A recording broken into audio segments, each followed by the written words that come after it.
మరో breaking news చూస్తున్నాం. తెలంగాణలో అకాల వర్షాలు మరోసారి బీభత్సం చేస్తాయి. గురువారం సాయంత్రం 4 గంటల సమయంలో ఒక్కసారిగా తీవ్ర స్థాయిలో విరుచుకుపడింది వర్షం.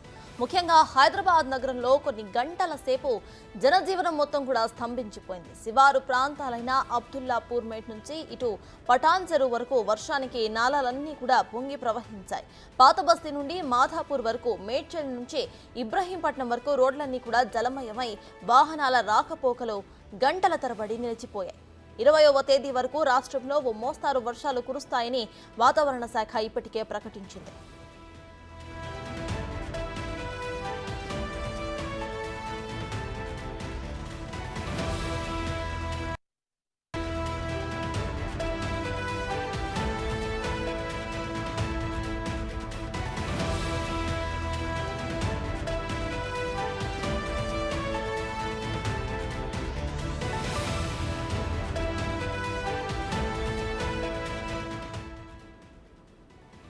మొత్తానికి నిన్న హైదరాబాద్ అయితే వర్షం ముంచెత్తింది. అయితే ఇవాటి నుండి ఇంకో 4 రోజుల వరకు కూడా వర్షం పడే అవకాశాలున్నట్టు వాతావరణ శాఖ హెచ్చరించింది. ఈ విషయంపై పూర్తి డీటెయిల్స్ మా ప్రతినిధి రాంప్రసాద్ అందిస్తారు. రాంప్రసాద్, చెప్పండి, ఇవాటి నుండి 20వ తారీఖు వరకు అయితే ఇదే మోస్తారు వర్షాలు కురిసే అవకాశం ఉన్నట్టు వాతావరణ శాఖ చెప్పింది. అయితే నిన్న కూడా మనం చూసాము, వర్షాల వల్ల రోడ్లన్నీ కూడా జలమయమయ్యాయి. అయితే గవర్నమెంట్ కానీ వాతావరణ శాఖ కానీ ఇక్కడ ప్రజలకు ఏం చెప్తోంది? ప్రజెంట్ అక్కడ అప్డేట్స్ ఏంటి?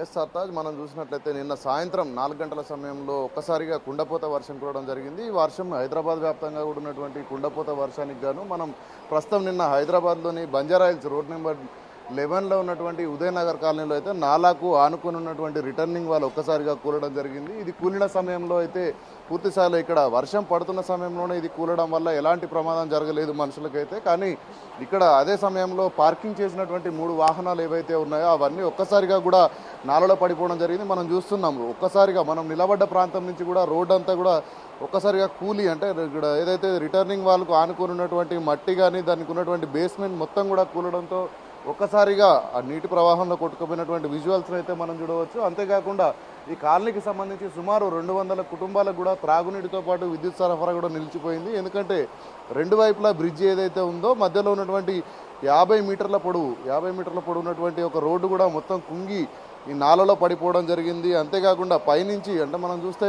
ఎగువ ప్రాంతాలలో ఉన్నటువంటి భారీ వరద నీరు కూడా ఒక్కసారిగా రావడంతో అయితే ఈ మొత్తం నాలాకు సంబంధించినటువంటి రిటర్నింగ్ వాల్ కూడా మొత్తం కూలిపోవడం జరిగింది. దీని కింద ఉన్నటువంటి మట్టి అంతా కూడా కిందికి జారిపోవడంతో ఎలాంటి సపోర్ట్ లేకపోవడం కారణంగానే ఒక్కసారిగా కుంగినట్టు ఇక్కడ స్థానికులు చెప్తా ఉన్నారు.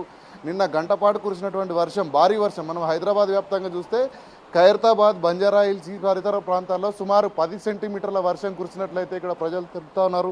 అంతేకాకుండా షేక్పేట్లో కూడా 8.7 సెంటీమీటర్ల వర్షం అయితే కురవడం జరిగింది. ఈ అకాల వర్షం ఒక్కసారిగా హైదరాబాద్ను అయితే అతలకుతలం చేసింది. దీంతో జనజీవనం అంతా కూడా స్తంభించిపోయిందని చెప్పవచ్చు. ఒక్కసారిగా కురిసినటువంటి వర్షానికి నగరవాసులందరూ కూడా, ప్రజా రవాణా కానీ ప్రజలందరూ కూడా ఎక్కడికక్కడ స్తంభించిపోయినటువంటి పరిస్థితి అయితే ఉంది. ఈ నాలాలలో మనం చూసినట్లయితే గతంలో పేరుకుపోయినటువంటి చెత్త కూడా ఒక్కసారిగా వచ్చినటువంటి భారీ వరద నీటితో అయితే ముందుకు వాటర్ కింది ప్రాంతానికి వెళ్తున్న క్రమంలో అయితే ఇక్కడ చాలా వరకు నాలాలన్నీ కూడా ఉప్పొంగి ప్రవహిస్తున్నటువంటి పరిస్థితి. అంతేకాకుండా భారీ వర్షం కారణంగా అయితే రోడ్లన్నీ కూడా ఒక్కసారిగా ఎగువ ప్రాంతంలో ఉన్నటువంటి నీరంతా కూడా రోడ్ల మీదకి వచ్చి చేరడంతో హైదరాబాద్లో ఉన్నటువంటి ప్రధాన రహదారులన్నీ, నిన్న మనం చూసినట్లయితే హైదరాబాద్లో ఉన్నటువంటి బంజారాహిల్స్లో తాజ్ కృష్ణ హోటల్ వద్ద అయితే ఒక కారు కూడా నిలిచిపోవడం జరిగింది. కారు సుమారు గంట పాటు వర్షం పడుతున్న సందర్భంలో అయితే ఒక్కసారిగా నదులను తలపించే విధంగా అయితే రోడ్లన్నీ మారాయి. ఈ జలమయమైనటువంటి రోడ్లపై అయితే ప్రజలు కొంత రోడ్లు దాటేందుకు కొంచెం ఇబ్బంది పడ్డటువంటి పరిస్థితులు కూడా ఉన్నాయి. అంతేకాకుండా మనం ప్రస్తుతం నాలా ఎక్కడి నుంచి అయితే ఇక్కడ పడిపోయిందో రిటర్నింగ్ వాళ్ళు అక్కడే ఉన్నాం. చూడవచ్చు ఇక్కడ విజువల్స్ కనుక చూసినట్లయితే పూర్తి స్థాయిలో రోడ్ అంతా కూడా ఇక్కడ డ్యామేజ్ అయినటువంటి పరిస్థితిని మనం చూస్తున్నాం. రోడ్డుతో పాటు దీని కింద మనకు చూసినట్లయితే వాటర్ పైప్ లైన్ కూడా సుమారు ఈ కాలనీలో డౌన్ ఏరియాలో ఉన్నటువంటి 200లకు పైగా కుటుంబాలకైతే ఈరోజు త్రాగునీరు అందించలేనటువంటి పరిస్థితి అయితే ఉంది. ఎందుకంటే ఒక్కసారిగా కూలినటువంటి రోడ్డు కింది భాగంలో ఉంది. అంటే రోడ్డుకు మనం చూడవచ్చు హైదరాబాద్ వ్యాప్తంగా కూడా రోడ్డుకు మధ్యలో అయితే వాటర్ పైప్ లైన్ సప్లై అనేది ఉంటుంది. ఆ ఒక్కసారిగా రోడ్డు కూలడంతో అయితే వాటర్ పైప్ లైన్ సప్లై కూడా పూర్తి స్థాయిలో పైప్లన్నీ కూడా ఇక్కడ పగిలిపోయినటువంటి పరిస్థితి. అంతేకాకుండా రోడ్డు మధ్య భాగంలో చీలడంతో అయితే నాలాలో కూడా సగం వరకు ఈ యొక్క రోడ్డుకు పహమించినటువంటి భాగాలు వచ్చాయి. ఇక్కడ చాలామంది కాలనీ వాసులు ఉన్నారు. మనం అడిగి మాట్లాడే ప్రయత్నం చేద్దాం. ఎందుకంటే వాళ్ళకు ఒక్కసారిగా ఇది ఊహించినటువంటి ఘటన. ఈ కాలనీలో గతంలో ఎప్పుడు కూడా ఇలాంటి పరిస్థితులు రాలేదు. ఒక్కసారిగా కూలడంతో కాలనీ వాసులంతా కొంత భయాందోళన గురవుతారు. చెప్పండి, ఇంతకుముందు ఎప్పుడైనా ఇలాంటి ప్రమాదాలు జరిగాయా? ఎప్పుడు కాలేదు ఇది. అంటే నిన్న వర్షం పడుతున్న సమయంలో ఇక్కడ ఎవరైనా ఉన్నారా? అప్పుడు ఉన్నాం, మేము ఇక్కడనే ఉన్నాము. ఇక్కడ వర్షం వాటర్ ఫ్లోకి బండ్లన్నీ వెళ్ళిపోతుంటే ఒకటి బట్టలు తీసుకొనేసి అందరూ బట్టలు తీసుకొని పాత చీరలు తీసుకొని బండ్లన్నీ కట్టి పెట్టాము ఇక్కడ ఆ ఫ్లో అవుట్కి పోకుండా. దాని తర్వాత ప్రకృతి వైఫల్యం ఇది, ఎవరేం చేసింది కాదు, కాలం చేసింది కాదు. ఎంత సెంటీమీటర్ వల్ల దానికంటే డబల్ పడ్డది. అది ఎగ్దం వజన్ అయిపోయి పడిపోయింది అది, అంతే. అంటే దీంట్లో కొన్ని ద్విచక్ర వాహనాలు కూడా కొట్టుకుపోయినాయి అంటున్నారు.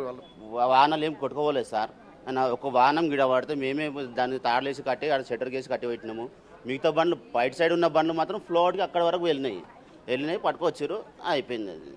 రైట్, మనం చూసినట్లయితే ఒక్కసారిగా ఈ బ్రిడ్జి ఏదైతే ఉందో అంటే రిటర్నింగ్ వాళ్ళు కూలడంతో అయితే ఇక్కడ పరిస్థితి ఈ విధంగా. చెప్పండి అమ్మా, మీ ఇల్లు ఎక్కడ? వచ్చేసిన కదా రేకులు ఇల్లు మొత్తం వర్షం వచ్చినప్పుడల్లా మోరీ నీళ్ళు ఇంట్లోకి వెళ్ళిపోతున్నాయి. ఇక్కడ పక్కనే ఉన్నటువంటి ఇల్లుల వాళ్ళు కూడా కొంత భయాందోళన వ్యక్తం చేస్తున్నారు. ఏంటంటే మరికొద్ది రోజుల్లో ఇంకా భారీ వర్షాలు ఉన్న నేపథ్యంలో, రానున్న వర్షాకాలం నేపథ్యంలో అయితే అధికారులు శాశ్వత చర్యలు తీసుకోవాలని అయితే కాలనీ వాసులు కోరుతా ఉన్నారు. Sartaj. Right, thank you Ram Prasad.